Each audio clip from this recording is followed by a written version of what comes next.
rien compris à Squid Game 3. Je sais que tu penses que la série n'est pas difficile à comprendre, qu'elle rigole juste de l'argent à travers des jeux pour enfants et qu'elle se moque de la société coréenne. Bah c'est pas ça. Donc dans cette vidéo, je vais t'expliquer ce que Squid Game 3 voulait vraiment te montrer. Mais on a un problème. Comment parler d'une série que tout le monde connaît déjà? J'ai passé ces 7 derniers jours à comprendre chaque scène de Squid Game 3 et j'ai découvert un truc dont personne n'a jamais parlé. Le premier jeu, c'est un cache-cache en équipe dans un labyrinthe. La première chose qu'on voit dans cette salle, c'est ce couteau, orange sur noir. Qu'est-ce qui représente ce petit couteau? La violence du jeu. C'est pour ça qu'il passe à travers Gun et sa colère, 333 et sa jalousie, mais surtout 149 et sa pince à cheveux couteau. Les joueurs devront passer par cette violence pour gagner le jeu. Dans le jeu, il y a 2 équipes. Une équipe de chasseurs et une équipe de chassés. Les uns ont une lame pour tuer, les autres une clé pour s'enfuir. Et cette idée du couteau, que ce soit ici pour nous dire que 007 choisit la violence en participant à ce jeu, les joueurs baignés dans la violence, face aux gardes qui ferment toute porte de sortie. Pas un hasard que les joueurs soient positionnés en ligne comme des robots sans âme, d'ailleurs. Dès le début, il y a un truc qui me dérange. L'ambiance de la salle. Le labyrinthe ressemble à une chambre pour enfants. À l'intérieur de ce premier jeu, on va suivre 4 joueurs. 120, 149, 222 et surtout 333. Mais du coup, c'est qui ces 4-là? 120, c'est une femme soldat, qui avant était un homme soldat. 149, c'est la mère de lui. Et 222, c'est l'ex de 333. C'est lui qui a réussi à lui redonner la clé de son cœur contre le moyen de lui faire du mal. Elle qui est soutenue par les joueurs, alors que lui est seul. C'est le moment pour les rouges de partir à la chasse. Tout le labyrinthe est recouvert de dessins et de mots sur les murs, comme si des enfants étaient déjà passés par là. Et comme je voulais bien faire les choses, je me suis peut-être amusé à traduire tous les mots qu'on voit dans la scène. Scène qui commence par exemple avec Heol Bageji écrit sur le mur. Littéralement, tête de mort. Mais c'est pas le seul. Vous savez ce qu'il veut dire, celui derrière 233 par exemple? Salang Joshi. Fais attention à l'amour en français. 33 a l'air d'apprécier tuer des gens. C'est ça qui le différencie d'un gars comme 007. Lui, il est pas à l'aise avec les meurtres. C'est pour ça qu'il est toujours bleu. Dans le labyrinthe, 007 est rouge. Rouge d'uniforme. Il est donc censé trouver un bleu et le tuer pour gagner le jeu. Sauf qu'il n'a jamais frappé personne dans sa vie. Commettre un meurtre dans un jeu mortel inventé par des gens très riches, c'était pas dans son programme du jour. Mais du coup, dans toutes les scènes où on le voit, 007 est baigné d'une lumière bleue. Comme pour dire qu'il est un chassé, non pas un chasseur. Les seuls moments où son visage n'est pas bleu, c'est à ce moment où il hésite à tuer un homme. Ce moment où sa faiblesse est montrée dans une salle jaune, couleur de la naïveté. Mais aussi et surtout ce moment. On en reparle tout de suite. Allons voir 222 maintenant. Notre copine se trouve dans une salle avec ses 2 besties, 120 et 149. Elles sont dans la salle pour se calmer car elle vient de se blesser dans les escaliers. Sauf que très vite, dans cette cachette avec une déco bizarre d'océan, 222 perd les os. Elle commence à sentir le bébé arriver. Donc 149 utilise son expérience pour l'aider à le faire sortir. 222 pousse encore et le bébé naît. À côté d'un papier peint de tortue. Tu t'y connais un peu en tortue? Tu nais à 50 à 60 cm sous le sable. Et impossible de remonter sans l'aide de tous tes frères et sœurs. Une aide qui peut durer plusieurs jours. Mais quand tu sors enfin du sol, faut prier pour qu'il fasse nuit. Sinon, c'est game over. S'il fait bien nuit, tu pars à la guerre. Ou enfin plutôt, tu cours très vite vers la mer en évitant les crabes, les mouettes et les frégates. Mais donc c'est tortue et le bébé. Tu comprends le lien? Après l'accouchement de son ami, 120 part chercher la sortie du labyrinthe. Sauf qu'elle croise un gars qui veut se battre. Donc elle le met par terre parce qu'elle est super méga forte. Et elle tombe sur la sortie sans faire exprès. La sortie qui se trouve dans une salle avec un big arc-en-ciel. On aime le clin d'œil. Elle se prépare à y aller, ouvre la porte, y met son pied. La salle de la sortie est jaune, remplie de joie et d'argent. Mais 120 finit par faire marche arrière. Pourquoi? Car il faut qu'elle reparte chercher ses copines. Et une victoire seule n'est qu'une demi-victoire. Sauf qu'au moment où elle y arrive, au moment où elle est juste devant la salle,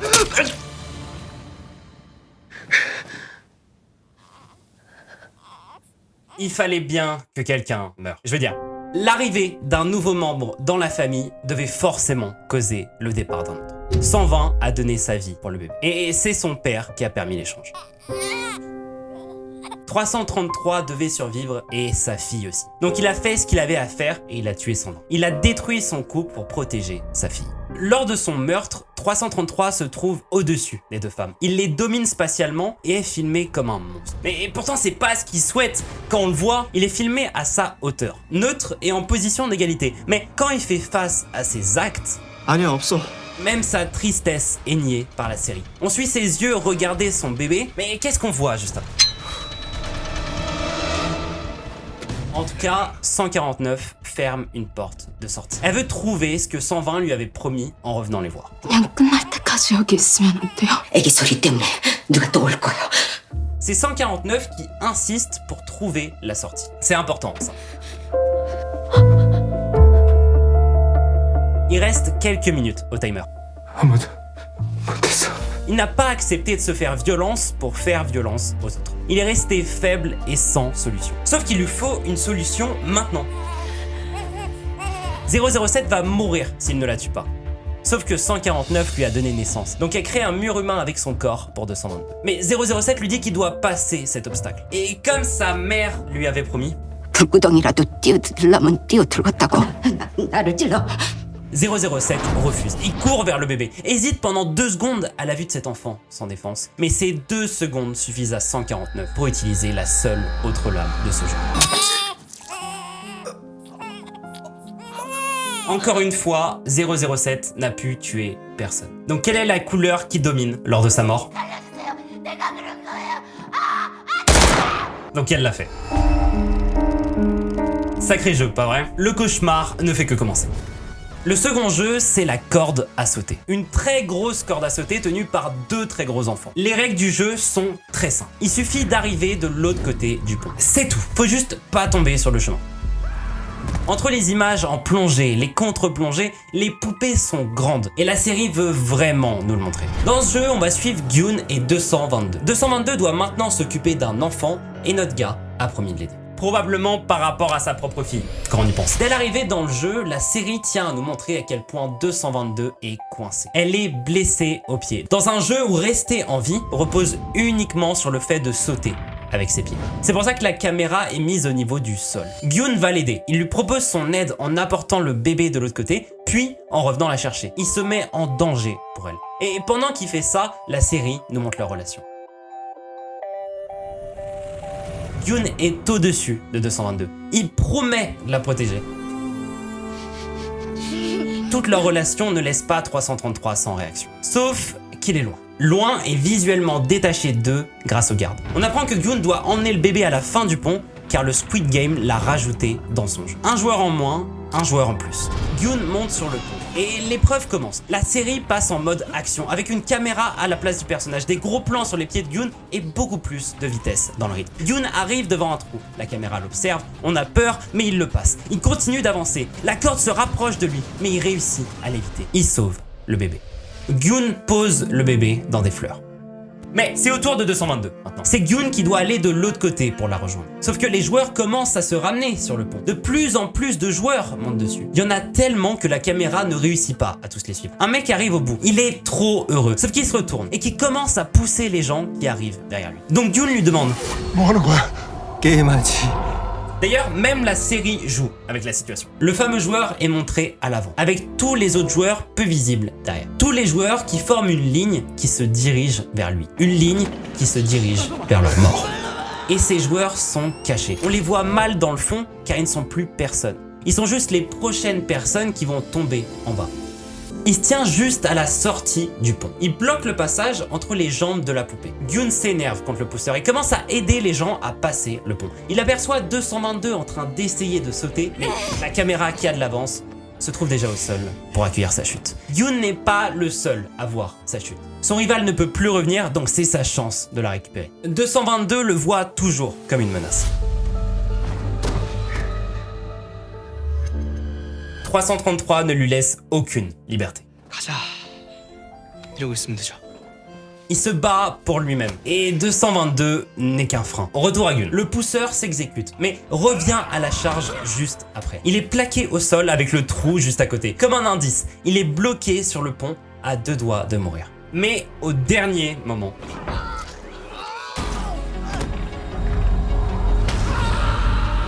c'est le moment de 222. Faut qu'elle le rejoigne. Faut que les gens sur le pont partent pour que notre gars puisse aller la chercher. 제발 오지 마세요, 아저씨.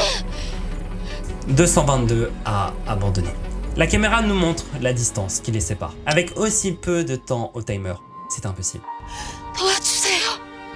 On est rentré dans les sentiments, donc les deux se sont rapprochés. Ils ont beau être séparés par un pont, le lien qui les unit est plus fort. Nos deux amis sont loin l'un de l'autre, à l'image des deux poupées garçon et fille. Les deux sont liés par le pont, comme les deux poupées sont liées par la corde. Sauf que ce pont est cassé en son milieu. La distance qui les sépare est impossible à traverser. Gyun ne pourra pas la sauver, il doit la laisser partir. Et retour au point de départ. Gyun est seul. La corde est au sol, donc elle répare le trou du pont, mais il n'a plus personne à rejoindre. Il n'a plus qu'une personne à retrouver. Troisième et dernier jeu, et il se joue sur 3 tours. 3 tours qui prennent les 3 formes du Squid Game. Sur chacune d'entre elles, au moins un joueur doit être sorti du jeu. Et Gyun va être seul. Visuellement, c'est marqué. Là, il y a un groupe. Là, il y a Gyun. Le jeu est lancé. Les 6 sont alliés. Sauf que l'équipe n'est composée que de gars qui se sont trahis les uns les autres dans les 5 épisodes d'avant. Donc, pourquoi ça changerait? Un des 6 a été désigné pour pousser Gyun, mais il le convainc d'abandonner. Fait notable, cependant, quand les 6 décident de la prochaine personne qu'ils vont tuer, et qu'on sait tous que ça va être Gyun, 333 est invisible. Comme s'il n'existait pas quand on parle de tuer le bébé. Mais il finit par changer d'avis. Il propose de se mettre en ligne, lui tenant la barre en métal. Et au moment de tuer Gyun, il change de cible. Gyun n'est plus seul. Il est avec son nouvel ami. Donc, tout va changer. Quelques secondes après que 333 ait rejoint Gyun, on a le point de vue du joueur 100. Gyun et 333 l'entourent de ses deux côtés. Et les deux tiennent une arme pointée vers lui. Le joueur 100 n'est plus celui qui met en danger, mais bien celui mis en danger. 333 veut partager un truc qui lui est personnel. 전 그 아이를 살리려고 그런 거예요. 제 아이예요. Ça va être très important pour la suite. La tension entre les deux groupes monte. Gyun se rapproche d'eux, il est montré seul, tandis que son 3.